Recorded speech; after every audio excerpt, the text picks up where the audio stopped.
FabFilter just released Pro Q4. Pro Q is their flagship product, I would say. It's their EQ. It's probably one of the most popular plugins in the world, probably the most popular EQ plugin in the world. It is a good plugin. It's been used on every record ever, I would imagine, so naturally, we should check it out. Welcome to the Producer Place. My name is Nick Rollo. I'm a mixing engineer and producer from Australia. I've got millions of streams and worked with dozens and dozens and dozens of artists around the world. I'm not an expert, I'm not the best, but I do this full time, so, maybe my opinion is worth something. Maybe it's not. Let you decide that. And before we get into it, I just wanted to flag that there are a few freebies in the description below. There's a free vocal mixing cheat sheet. There's a free Studio One course. There's a free Studio One series of plugins. You can go check all of that out for free. All links below. Now, let's get into it. So I think one of my least favorite things with new products and with product videos and demos and all of that is just the blab. We don't need more of that. What I'm going to do is I'm just going to pull it up, have a play with it. I haven't read a manual. I don't really know how to use it or the new version. I've used Pro Q3. I have Pro Q3. Haven't used Pro Q4 yet. So this is an experimental journey that we're going to go on together. Hopefully you gain something from it. I just figured that rather than chew your ear off as many other people are doing, let's just use it. So I started making this earlier today, which I thought was actually pretty cool.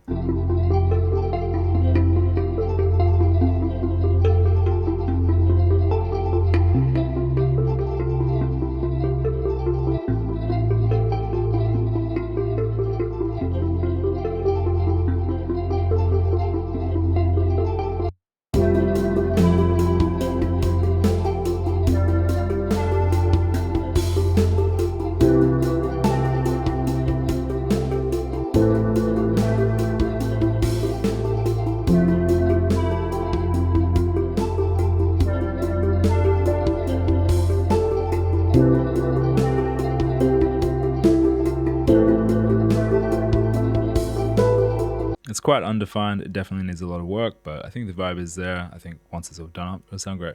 So let's have a look at this sound. Let's pull up Pro Q4, which I'm just demoing right now. I haven't bought it yet. I might buy it. I don't know.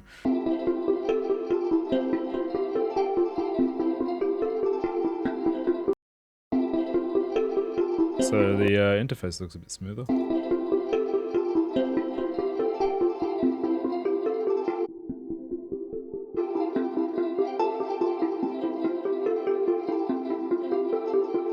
I like how the lines pop up when you hover in the different shapes, little dotted lines.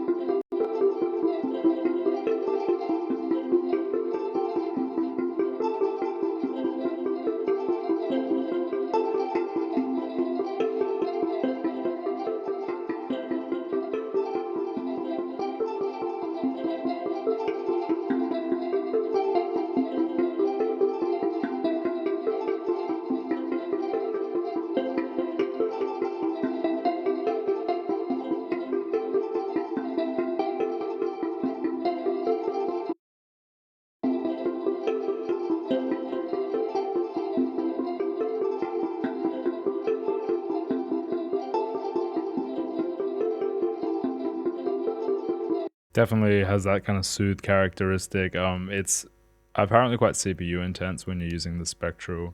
I know I said I wouldn't talk, but just throwing a couple things out there. Yeah, I did read that it was pretty intense on the CPU with spectral mode, which is like the harmonic processing, I believe. And it's not CPU intense per se, but the latency goes crazy. So yeah, keep that in mind. This is destroying all the life from the sound, but it's definitely smoother. I don't know if it's better, but it's smoother.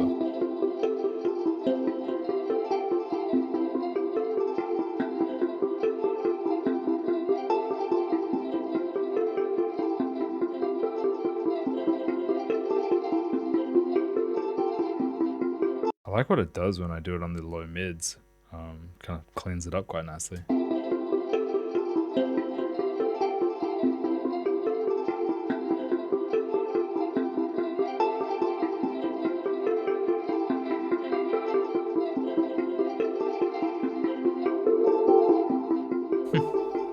Mess around with the sides. That was probably already a feature. Obviously, the dynamic feature's always been a bit of a banger.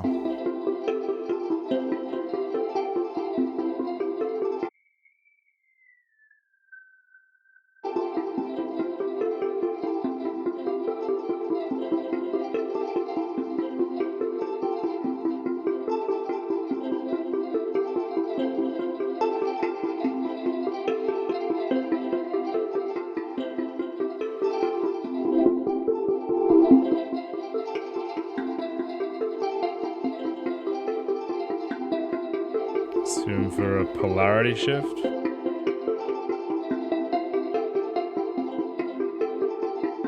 We're probably not going to use that too much. I like what that's doing though. That's cleaning up that really nicely. It does have saturation models now, so this is on clean.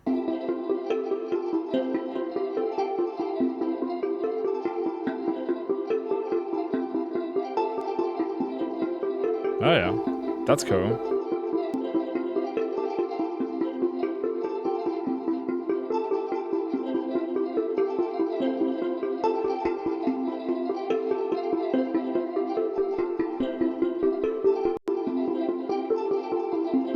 Nice. Let's try it on bass. Also, if you find this kind of tutorial interesting and you enjoy it, hit like and comment below.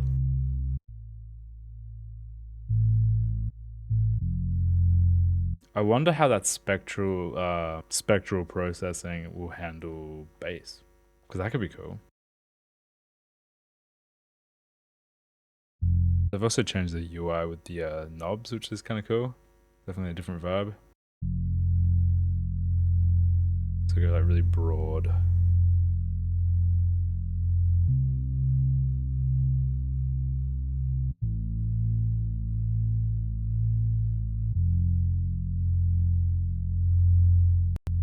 So my kind of thought process here is we've got blooming notes. As you can see, it kind of wobbles and different notes have different intensities. So I'm wondering if by using the spectral processing on the bass notes, like, can we get it more even, kind of like multi-band compression or just compression in general, kind of like intuitive. You don't have to think too hard about it. You just throw it on and you're good to go. And that is maybe a yes. Just a really wide cue.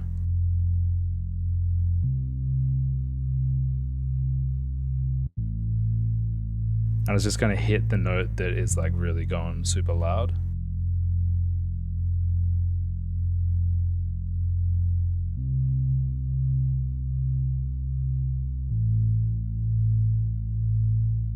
Yeah, that, especially on that note there. It's got that kind of weird pulse. That's cool. That definitely does iron that out. And you can compress it a little bit after. It's also got an attack and release. Oh, that must be for the dynamics. That's cool.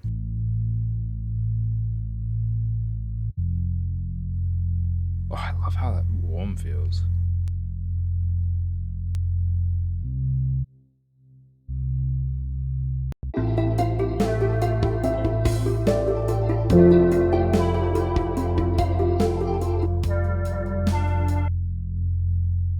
Just leave that there. You.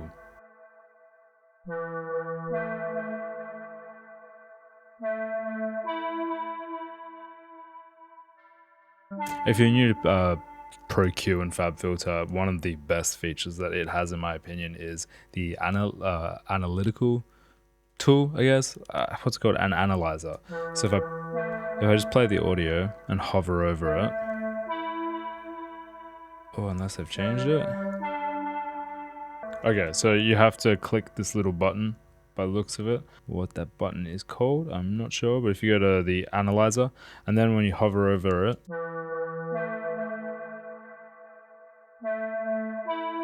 it'll tell you what notes are particularly strong.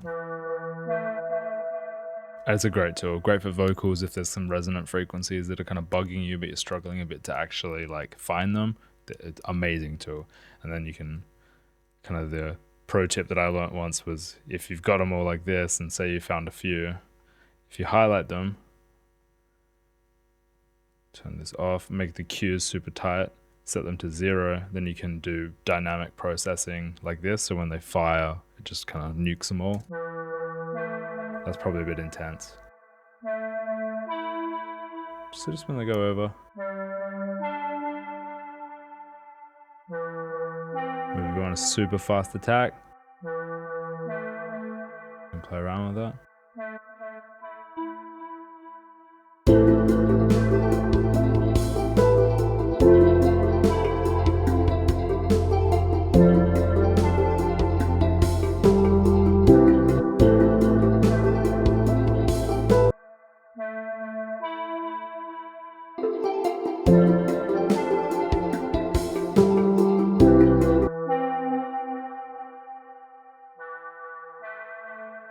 Oh yeah, and I think it also has a draw function now. Which is kind of cool, to be honest. That's quite a cool feature, especially if you want to just like absolutely ruin a sound or make a sound really interesting. You grab the draw function. I don't really how to do this. Oh, not like that. So we do that, and then I can just keep drawing. Oh, come on. There we go. Let's make it all dynamic. Maybe I want to expand it a little bit.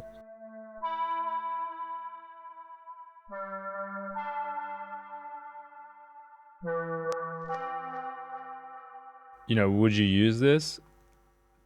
Maybe. Does it make an interesting sound? Yeah, for sure. Like, that sounds different. Oh, that's a crazy sound.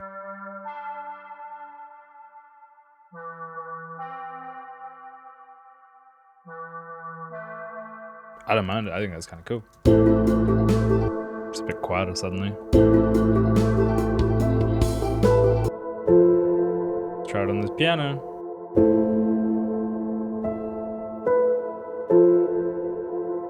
You know what? Let's change it up. Let's use a shelf. Let's make it a dynamic shelf.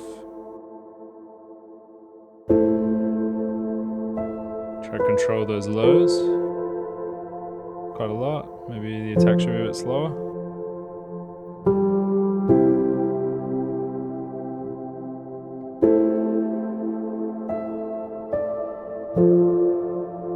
It's probably going a little bit hard. Let's remove some air. Let's process a bit of this kind of 900 area. Bit of this stuff. I think I like the finer control.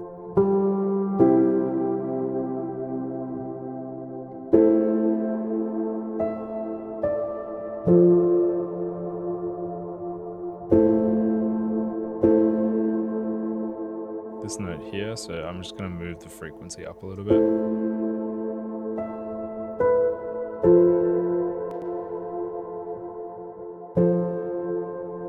I mean, again, would I do this? No, probably not, but I like being able to.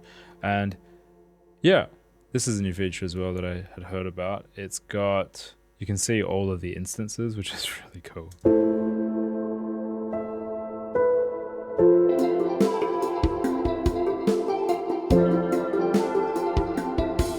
That's really sick. So you can edit them all within one window. Yeah, that's awesome. That's a great feature. I mean, that in itself. I recently bought Melodyne Studio on sale because I had like Melodyne Assist, or yeah, I think it was Assist. And the main reason I got it was so I could see all of the vocal tracks in one window. So I could, you know, if I'm doing backings, like I've already tuned them once, I need to see what notes I need to edit to. So rather than having to like, you know, think about it again, I've already done it once. I can just move a bit quicker that second time. Similarly to this, I guess, especially if you've got like a stack of vocals and maybe you want to do similar processing, but have a little bit of differences. Really cool feature.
Again, I would not do this stuff. It's just fun to play around with, and definitely makes a drum brighter. I wonder if there's a global mute, because that'd be cool.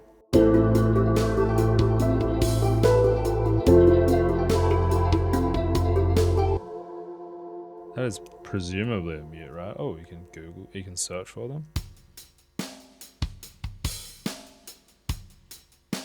Oh, that's to search for masking frequencies. Also cool. So maybe you can't do like a global mute of them all, but still very cool. Let's have a listen to the damage we've done. So this was before.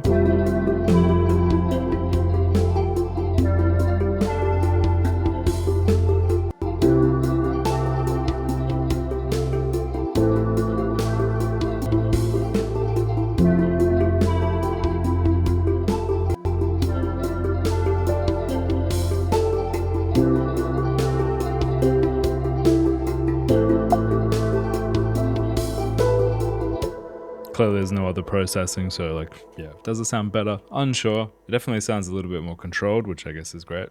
But very cool. I like this plugin. I think I'll buy this. That spectral processing is kind of a winner. I think particularly because, you know, I don't personally have Soothe, but if you had Soothe, you know, you'd EQ your vocal and then you'd throw on Soothe after. Nice to have it all within one package. You can, you know, EQ it as you need, and then maybe there's a little bit of a harsh frequency at 4K. Spectral it out, easy peasy. The other features are really cool. I mean, there's a lot that I haven't dived into. Obviously, all like the mid-side and blah, blah, blah processing is really interesting, and generally not something that I tend to touch too much, but like there is a place for it and some people love it. The saturation that's in it is awesome because, like, you know, we love saturation. If you don't love saturation, learn to love saturation. I think just throwing that subtle or warm on everything would just smooth it out, make it a little bit warmer and vibier. Yeah, nice. I think the upgrade price as well, if you have like Pro Q3, isn't too bad, so definitely worth considering. Try the trial, and this hasn't been a sponsored video for what it's worth. Just thought I would do it, show you my thoughts, and yeah. Thanks for watching. As I said, freebies below. If you found this interesting, hit like and hit subscribe, and I'll catch you next video. Goodbye.